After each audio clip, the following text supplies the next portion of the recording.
আজ মনটা ভালো ছিল না। কোনো বড় কারণ নেই। তবু ভিতরে একটা শূন্যতা কাজ করছিল। যেন সবকিছু আছে, তবু কিছু একটা নেই। মনকে বোঝানো গেল না। তাই বিকেলবেলা এরকম হঠাৎ করেই সাইকেলটা নিয়ে বেরিয়ে পড়লাম। কোনো গন্তব্য ঠিক ছিল না, শুধু মনে হচ্ছিল একটু দূরে গেলে হয়তো মনটা হালকা হবে। সঙ্গী ছিল আমার পুরনো সাইকেলটা, চুপচাপ শব্দহীন, তবুও একরকম অদ্ভুত নির্ভরতা দিয়ে পাশে থাকে। রুম থেকে বেরিয়ে রাস্তায় এলাম। চারপাশে পাহাড়, আর রাস্তার দুই পাশে চলমান জীবন। অগণিত গাড়ি, মানুষ, শব্দ, কোলাহল। প্রতিটি মানুষ যেন কোথাও যাচ্ছে, একটা উদ্দেশ্যে, একটা তাড়না, একটা ব্যস্ততা। আর আমি চলেছি ঠিক তার উল্টো দিকে, একটা গন্তব্যহীন পথে, যেখানে মানে নেই, তবুও অনুভব আছে। চোখ রাখলাম পাহাড়ের দিকে, ওরা নিশ্চুপ, স্থির। তবুও মনে হয় যেন তারা কথা বলে, চুপি চুপি বলে যায়, তুমিও তো এখনো নিজে বেছে নিতেই পারোনি। আমিও ওদের কাছে যেতে চাই, কাছে গিয়ে ছুঁয়ে দেখতে চাই শান্তিকে। কিন্তু যত এগোই, পাহাড় যেন আরো দূরে সরে যায়। ঠিক তখনই মনে হলো, আসলে পাহাড় আমার গন্তব্য না। আমার আসল খোঁজ পাহাড়ে না, আমার খোঁজ আমি নিজেই।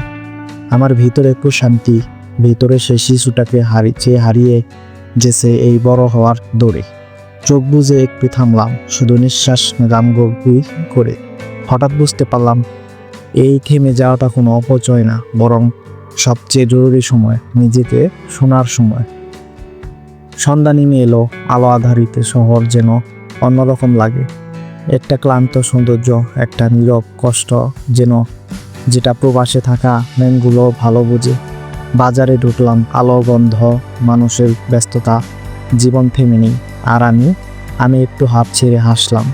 হয়তো কিছু জিনিস কিনলাম, কিন্তু তার থেকেও বড় কিছু পেলাম, নিজেকে খুঁজে পাওয়ার একটা ছোট্ট মুহূর্ত। ঘরে ফিরে এলাম, রুমে নিস্তব্ধতা আর অন্যরকম লাগছে। একা, তবু একা না। চোখের কোণে একটা প্রশান্তি, যা হয়তো শুধু নিজের সাথে সময় কাটালেই আসে। আজ বুঝলাম, প্রতিদিন আমরা শুধু কাজ করি, দৌড়াই, হাসি, কথা বলি, তবুও নিজেদের সাথে দেখা হয় না। নিজেদের সময় না দিলে জীবনের আসল রঙগুলো হারিয়ে যায়। এই বেরিয়ে পড়া, এই পাহাড় দেখা, এই চুপ করে বসে থাকা, সব কিছু মিলিয়ে আজকের দিনটা একটা নতুন যাত্রা হয়ে গেল। একটা যাত্রা নিজের কাছে ফেরার। কারণ শেষ পর্যন্ত আমাদের সবার একটা গন্তব্য আছে, আর যেটা কোনো শহর না, কোনো পাহাড় না, সেটা হচ্ছে নিজের ভিতরের শান্তি। জীবন কখনো থেমে থাকে না, আর আমরাও না। শুধু মাঝে মধ্যে একটু থেমে নিজেকে ভালোবাসতে হয়।